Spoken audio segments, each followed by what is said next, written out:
नमस्कार, बहुत स्वागत है आप सभी का। आपके साथ मैं हूं सोनल। आप देख रहे हैं सेहत, और सेहत में आज हम बात करने जा रहे हैं एचएमपीवी वायरस की। जी हां, एचएमपीवी वायरस कह रहे हैं कि चीन से आया है और ये कोरोना की तरह खतरनाक है। सब डर रहे हैं और इतने डरे हुए हैं कि अब ये भी सोचने लगे हैं कि क्या लॉकडाउन लगेगा, वैसे ही हालात हो जाएंगे दुनिया भर में जैसे आज से 4 साल पहले हुए थे कोरोना की वजह से।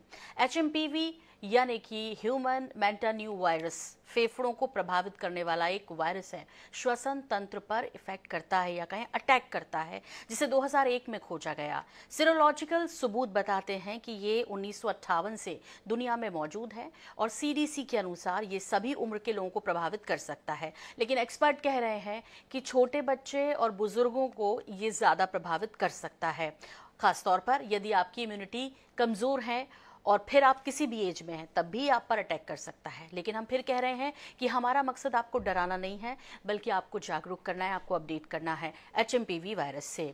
तो किस तरह से ये मल्टीप्लाई होता है, भारत में या पहले से मौजूद है या इसके नाम पर सिर्फ डराया जा रहा है, उसकी वजह यह है कि जिस तरह से ये पूरा सोशल मीडिया पर फैला कि एचएमपीवी वायरस बड़ा खतरनाक है, तो लोग डरने लगे क्या कोरोना जैसी स्थिति फिर से लौटेगी। चीन में जिस तरह से ये मल्टीप्लाई हुआ उसके बाद खबरें और भी तेज़ी से आईं। कह रहे हैं कि सिर्फ भ्रम फैलाया जा रहा है, और वैसे भी भारत में पिछले कई सालों से 4% लोग इससे संक्रमित रहते ही हैं।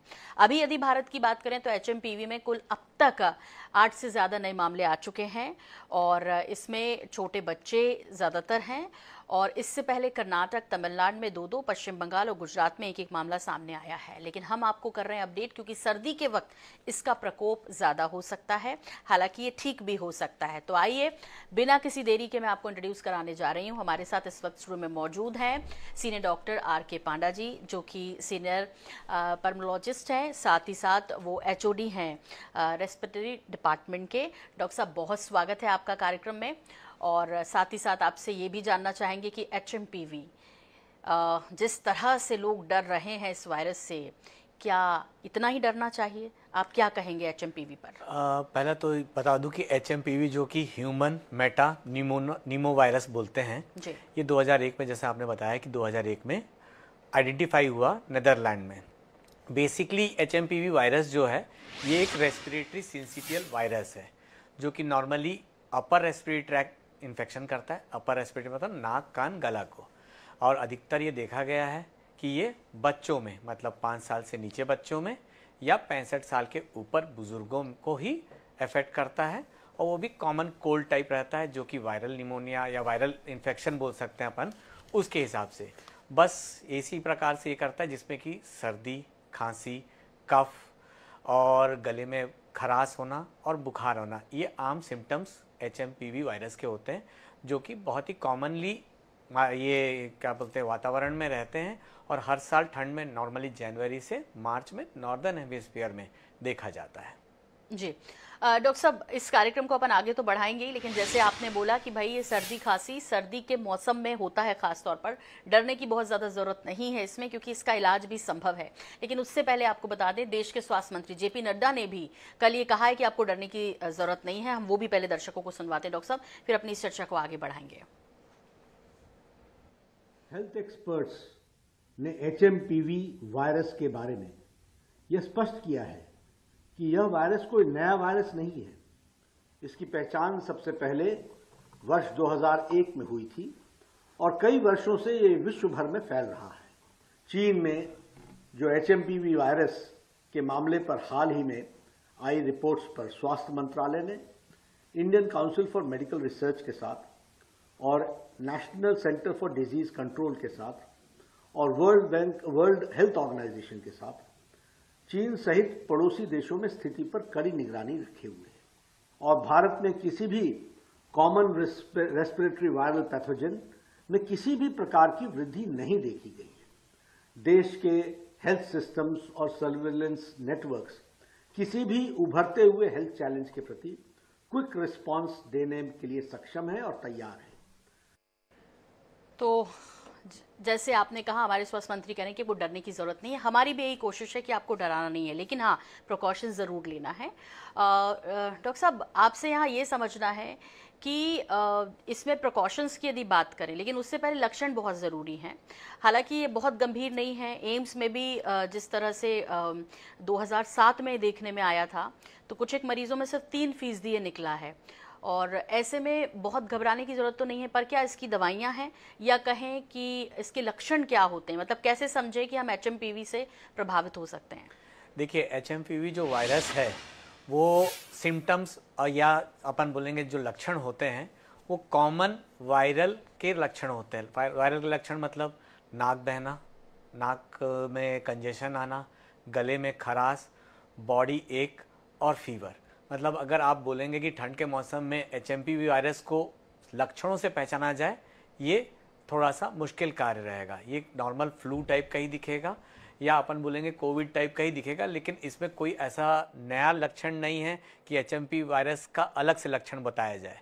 हाँ, ये है कि ये जो आपने कहा कि अगर अपन चेक किया जाए या पहले रिसर्च में देखा गया है कि बच्चों में ये नॉर्मली जो हॉस्पिटलाइजेशन की संख्या है ये 10% रहती है जिनको कि लोअर रेस्पिरेटरी ट्रैक्ट इन्फेक्शन होता है। तो लोअर रेस्पिरेटरी ट्रैक्ट जब इन्फेक्शन होता है तब अपनों को ब्रोंकियोलाइटिस होता है, जिसमें कि सूखी खांसी, ब्रोंकाइटिस भी हो सकता है, या कुछ बहुत ही कम केसेस में निमोनिया भी होता है। जी डॉक्टर साहब, ये भी आपसे जानना है कि अभी क्या करें। अभी जो लोग इससे घबरा भी रहे हैं, लेकिन ये भी स्प्रेड होता है जैसे कि कोरोना हुआ, तो इसके भी इस तरह की संभावनाएं हैं क्या? यदि कोई व्यक्ति इससे पीड़ित है और आसपास वो लोगों के बीच रहता है, तो ड्रॉपलेट्स के जरिए वो उसके संक्रमण में आ सकता है? हाँ बिल्कुल, इसका संक्रमण जो है जैसे कि कोरोना का संक्रमण था, ड्रॉपलेट इन्फेक्शन या फॉर्माइट मतलब कहीं पे भी टेबल पे या नॉन लिविंग वस्तुओं पे रहे तो वहाँ से हो सकता है। और ड्रॉपलेट भी वही है कि बड़े ड्रॉपलेट से, छोटे ड्रॉपलेट से नहीं होता। तो इस कारण से अगर सोशल डिस्टेंसिंग, मास्क और हैंड सैनिटाइज जो कि हमने पहले भी कर चुके हैं कोविड-19 में, अगर प्रिकॉशन लिया जाए तो इसका फैलाव को रोका जा सकता है। भीड़ भाड़ के इलाके में ना जाए। तो यही मेन बचाव के हैं जो कि अपन बोलते हैं नॉन फार्माकोलॉजिकल इंटरवेंशन। इस द्वारा ही हम इस वायरस से बच सकते हैं। जी डॉक्टर साहब, नए स्ट्रेन ना बने ये ज़रूरी है देखना। तो ऐसा कोई संकट तो नहीं है देश पर या दुनिया पर अभी आने वाले वक्त में? देखिए, ये जो HMPV वायरस है ये भी एक RNA वायरस है, जिस प्रकार के दूसरे वायरसेस जैसे कि कोविड वायरस हो, इन्फ्लुएंजा वायरस हो, वो ये भी एक RNA वायरस है। डेफिनेटली ये थोड़ा सा स्ट्रेन चेंज करता है, लेकिन इसमें इस प्रकार का क्षमता नहीं है कि शिफ्ट हो जाए या ड्रिफ्ट हो जाए। ये बहुत छोटे छोटे कणों में ही चेंज होता है, जो कि देखा गया है कि जब तक एडल्ट होते हैं, मतलब अभी तक जितना रिसर्च हुआ है, जैसे अपन एडल्ट मतलब 18 साल की उम्र तक, अधिकतर बच्चों में इसके प्रति इम्यूनिटी डेवलप कर जाती है, जो कि देखा गया है कि 90% बच्चों में इसके अगेंस्ट सेरो पॉजिटिविटी देखा गया है। तो इस कारण से इसलिए घबराने की बहुत ज़्यादा आवश्यकता नहीं है। जी इसकी वैक्सीन है डॉक्टर साहब पहले से? क्योंकि आपने कहा ये तो पहले से है, 2001 से है। वैसे इसकी वैक्सीन नहीं है। क्यों? क्योंकि इसकी वैक्सीन इसलिए नहीं है क्योंकि इसमें गंभीर बीमारी के लक्षण नहीं देखे गए हैं पास्ट में भी, और इसके लिए दवाइयाँ भी कोई आज के डेट में नहीं रिकमेंडेड है। इसमें खाली रिकमेंडेड है कि सिम्टोमेटिक ट्रीटमेंट करना है, और जिस मरीजों में निमोनिया, लंग्स के इन्फेक्शन हो, उनमें थोड़ा सा एंटीबायोटिक की आवश्यकता है, जो कि देखा गया है एडल्ट्स में पर्टिकुलरली 30% लोगों में ही होता है बैक्टीरियल निमोनिया को इन्फेक्शन, तो उसमें है। 70% लोगों को कुछ भी दवाइयों की आवश्यकता नहीं पड़ती। उनमें सिम्टोमेटिक ट्रीटमेंट जैसे बुखार, खूब पानी पीना, स्टीम इनहेलेशन, गार्गल करते हुए उन लोग ठीक हो जाते हैं। ठीक है। साथ ही साथ हम अपने दर्शकों को ये भी कहना चाहेंगे कि यदि आपको कोई खतरा लग रहा है, आप डर रहे हैं, आपकी फैमिली में आपको ये सिम्टम्स हैं या किसी डॉक्टर ने आपको ऐसा बताया, यदि आपने जांच कराई है, तो हम अभी इस वक्त टीवी स्क्रीन पर नंबर फ्लैश कर रहे हैं, सीधे आप बात कर सकते हैं। डॉक्टर साहब हमारे साथ स्टूडियो में मौजूद हैं और आपकी जो आशंका है उसे पूरी तरीके से दूर किया जाएगा। सीनियर पल्मोनोलॉजिस्ट इस वक्त हमारे साथ जुड़े हुए हैं और ये सीधे लाइव शो आप देख रहे हैं। यदि आप कॉल करना चाहते हैं तो आप इन नंबर्स पर जो टीवी स्क्रीन पर फ्लैश हो रहे हैं इस पर सीधे फ़ोन करके जानकारी ले सकते हैं। डॉक्टर साहब, आपसे ये भी समझना है कि इसे कोरोना से जोड़कर लेकिन क्यों देख रहे हैं? आपने कहा कि ये तो पुराना है, लेकिन चीन में जिस तरह से ये फैला है उसके बाद ये खबर तेज़ी से पूरे दुनिया भर में फैली, क्या हम फिर उसी संकट में जा रहे हैं? हम किसी नई महामारी के संकट में जा रहे हैं? तो इसे क्यों जोड़ा जा रहा है आपस में? देखिए, महामारी की संभावना तो ना के बराबर है पहला चीज़, लेकिन कभी भी आप ये समझिए, जिसको भी आप मैं सबको बताना चाहूँगा कि कोई भी वायरस के अगेंस्ट हमारा इम्यूनिटी डेवलप करता है। जैसे फॉर एग्जांपल आज के डेट में सभी बोलते हैं कि कोरोना के अगेंस्ट में इम्यूनिटी आ गया है, स्वाइन फ्लू के अगेंस्ट में इम्यूनिटी आ गया है, तो वैसे ही हमारे पास HMPV वायरस के अगेंस्ट में भी इम्यूनिटी पहले से था। लेकिन जिस प्रकार से कोरोना आया, तो कोरोना के कारण सभी लोगों ने जो नॉन फार्माकोलॉजिकल इंटरवेंशन जैसे मास्क पहनना, सैनिटाइज करना और ये सब चीज़ें किया है, सोशल डिस्टेंसिंग किया है, तो इस वायरस का प्रकोप जो HMV वायरस जैसे 4% लोग ग्रसित रहते हैं हर समय, इसके ये फैलाव कम हो गया। क्योंकि इसका फैलाव कम हो गया तो जो हम बोलते हैं हर्ड इम्यूनिटी, मतलब सभी लोगों के बीच में इम्यून सिस्टम में इस वायरस के अगेंस्ट में इम्यूनिटी थोड़ा सा कम हो गई थी ये 2-4 सालों में।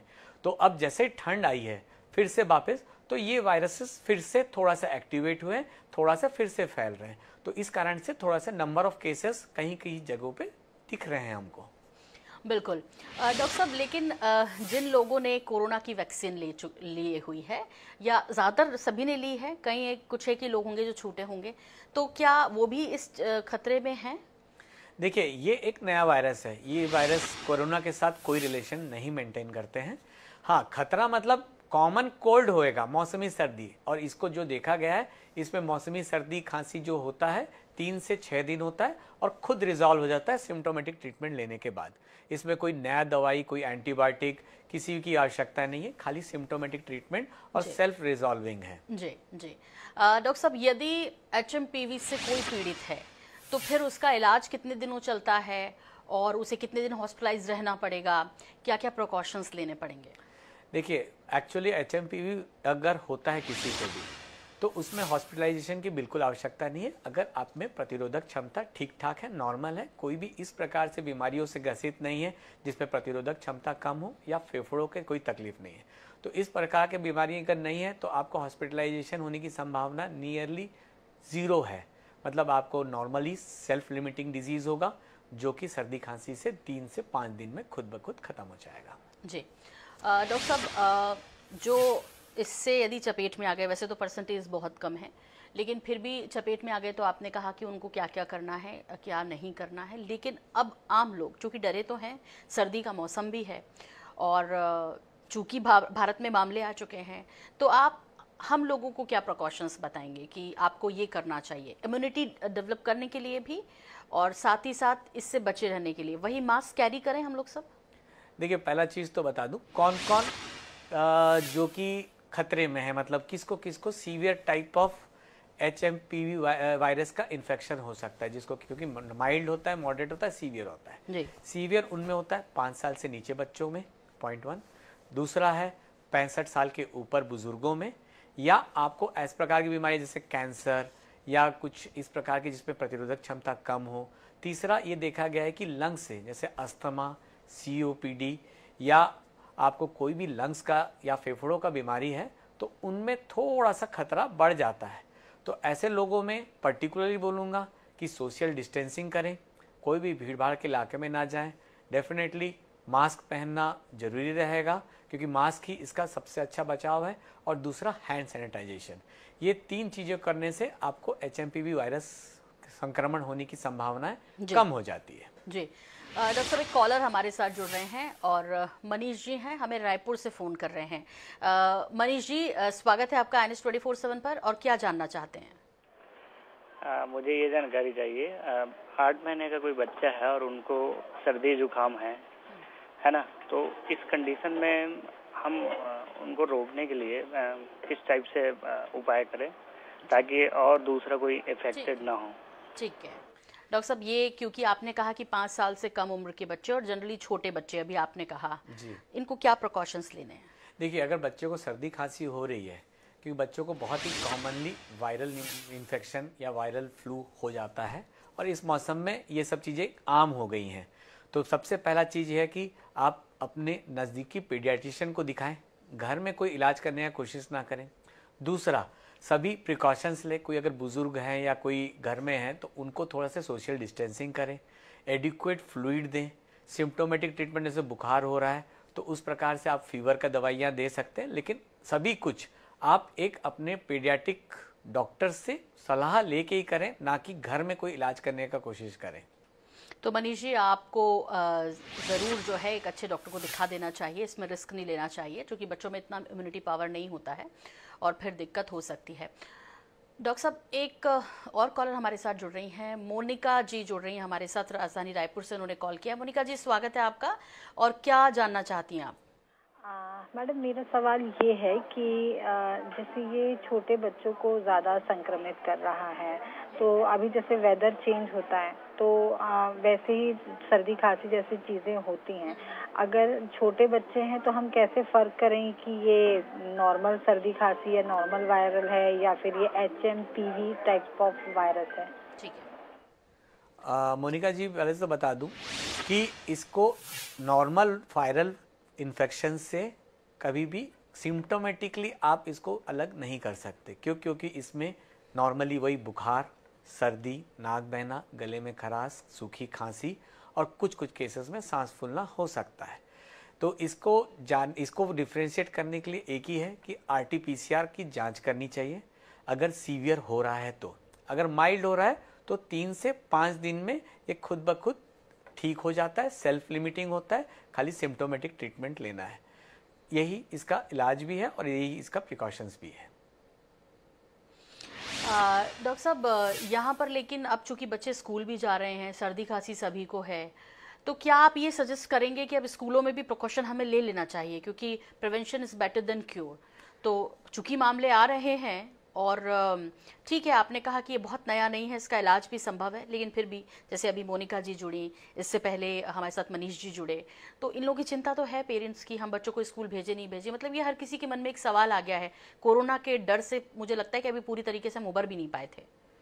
हाँ, ये डेफिनेटली सभी पेरेंट्स लोग को ये चिंता तो हो गई, क्योंकि 5 साल से, लेकिन ये देखिएगा 5 साल से नीचे बच्चों को ज़्यादा होता है। 5 साल से नीचे बच्चे मतलब वो नॉर्मली स्कूल नहीं जाते हैं, पॉइंट 1।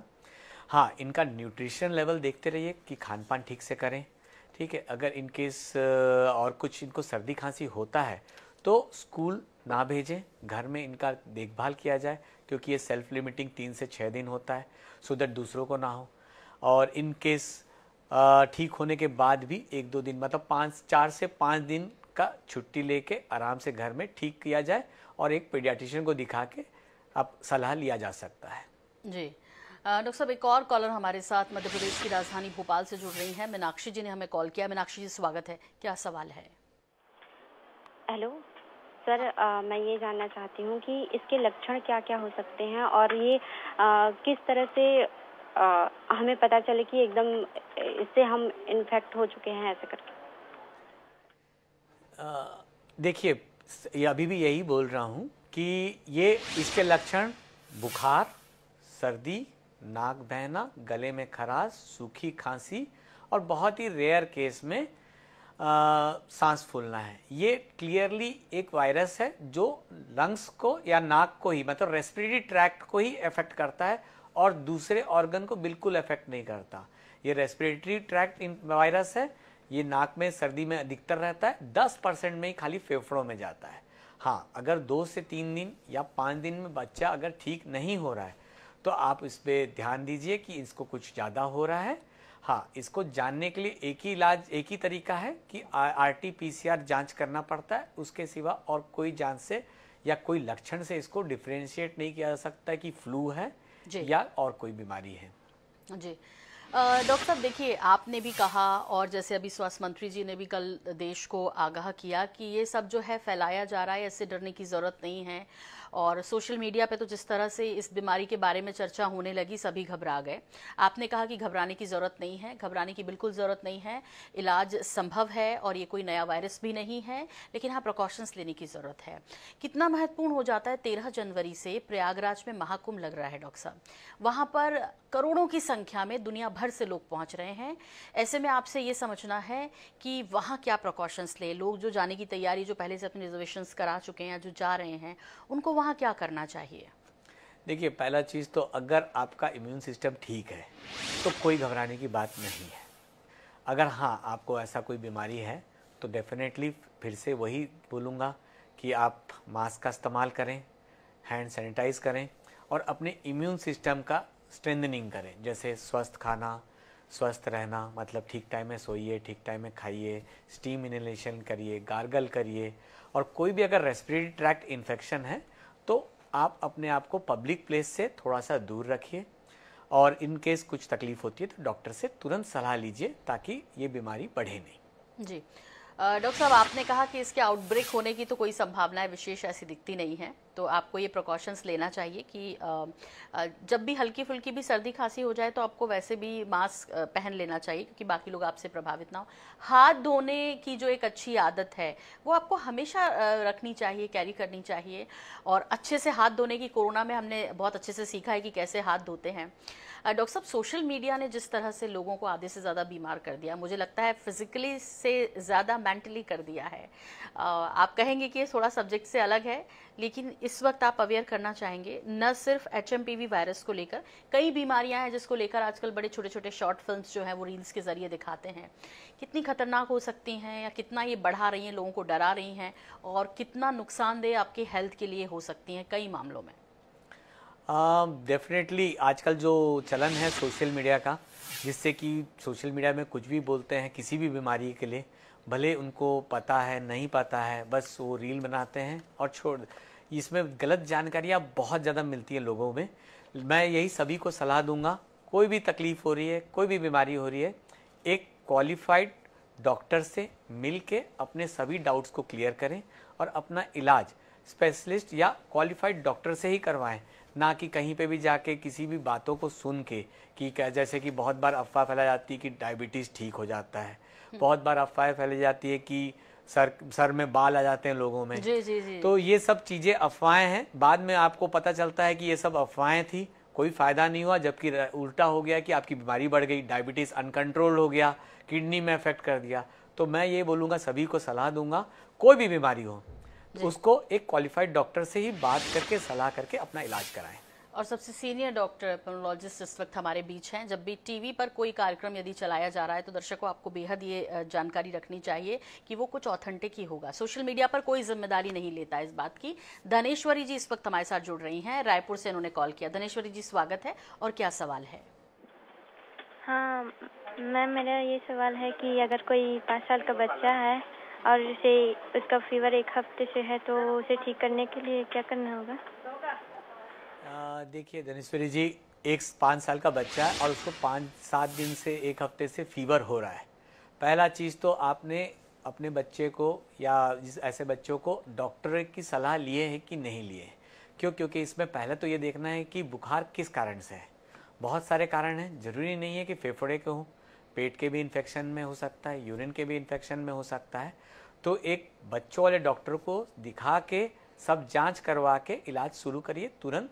आप इसमें अब देरी नहीं करिए, क्योंकि 3 से 4 दिन तक ठीक है सिम्टोमेटिक ट्रीटमेंट, लेकिन 7 दिन है तो ये गंभीर रूप ले सकता है। अब तुरंत एक डॉक्टर को दिखाइए, बच्चों वाले डॉक्टर को। जी डॉक्टर साहब, अब चलते चलते आखिरी वो मैसेज या कहें वो संदेश जो आप इस कार्यक्रम के माध्यम से दर्शकों तक पहुंचाना चाहते हैं इस संकट के बीच, कि भाई एक बार फिर से कोरोना जैसा एक नया वायरस HMPV आ रहा है।